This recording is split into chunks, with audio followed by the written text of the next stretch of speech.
இங்கே கடவுள் நம்மளுக்கு கொடுத்துருக்க வசனம் ரூத் 2:7. அறுக்கிறவர்கள் பிறகு அரிக்கட்டுகளில் இருந்து சிந்தினதை பொறுக்கிக் கொள்ளுகிறேன் என்று அவள் என்னிடத்தில் கேட்டுக்கொண்டாள்.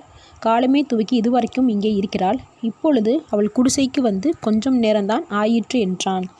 இந்த வசனத்தை கொண்டு கடவுள் மட்டும் என்ன சொல்கிறத பார்ப்போம். ரூத்தோட கதை நம்ம எல்லாருக்குமே நல்லாவே தெரியும். ரூத் கணவனை இழந்து பணம் இல்லாமல் அடுத்தவளுக்கு சாப்பாடு கூட இல்லாமல் இருக்கிறாள். அவள் நடந்ததை நினச்சி அப்படியே உட்காராமல் புது இடமா இருந்த போதிலும் பிழைக்கிறதுக்கு ஏதாவது வழி இருக்குன்னு முயற்சி செய்கிறாள். அவளோட முயற்சியில் வேலை கிடைக்கிது. ஆனால் அந்த வேலை ரொம்ப கடினமானதாக இருக்குது. ரூத் ஒவ்வொரு கதிராக பொறுக்கிறா. அது ரொம்ப கஷ்டம்தான். ஆனால் இப்படி அவள் கஷ்டப்பட்டாலும் கிடைச்ச வாய்ப்பை விடலை.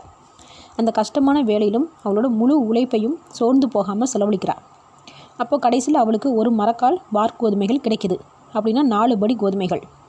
சில பேர் சில நேரம் நடந்து முடிஞ்ச கஷ்டங்களை இழப்புகளை நினச்சி அப்படியே உட்காந்துருவாங்க. இன்னும் சில பேர் எழுந்து முயற்சி செய்வாங்க. ஆனால் அது கஷ்டமான வேலையாக இருக்குன்னு பாதியிலே விட்டுருவாங்க. விடாமுயற்சியும் உழைப்பும் தைரியமும் நேர்மையும் நமக்கு இருந்துச்சுன்னா வெற்றி பெற முடியுன்ற உதாரணத்துக்கு இந்த ரூத்தோட வாழ்க்கை மிகவும் பொருத்தமான ஒன்று. அப்போ நம்மளோட சூழ்நிலையை புரிஞ்சுக்கிட்டு முயற்சி செய்யணும். கிடைச்ச வேலை கஷ்டமானதாக இருந்தாலும் அதை பாதியில் விட்டுவிடக்கூடாது. நம்மளுடைய அனுபவம் தான் நம்மளை கடைசி வரைக்கும் வழி நடத்தும். ஆமேன்.